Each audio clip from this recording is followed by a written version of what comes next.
Hi friends, నమస్తే. మీ శ్రీలహరి ఈరోజు చక్క క్యారెట్ కూర చేసుకుందాం అనుకున్నానండి. చక్కగా 1 కేజీ క్యారెట్ దుంపలు తెప్పి చక్కగా శుభ్రంగా కడిగి ముక్కలు కోసాను.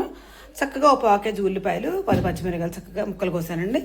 దాని సరిపడా కరివేపాకు. ఇప్పుడు మనం కూర స్టార్ట్ చేసుకుందాం. ఇదిగోండి, నూనె కాగింది కదా అని చక్కగా ఉల్లిపాయలు పచ్చిమిరకాయలు కరివేపాకు వేసి చక్కగా చిన్న మంట మీద ఉల్లిపాయలు వేగించుకున్నాను. వేగిన తర్వాత అప్పుడు ముక్కలు పెట్టాను. ఇదిగోండి, కూరకు కావాల్సిన పసుపు, కారం, సాల్ట్.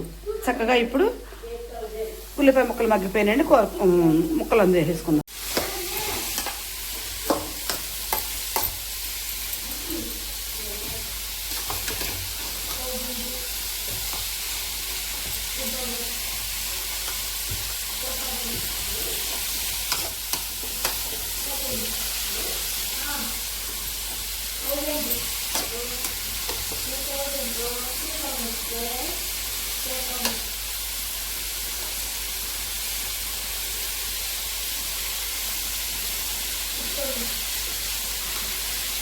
ఇదిగోండి, కారం వేస్తాను చక్కగా కూరలో.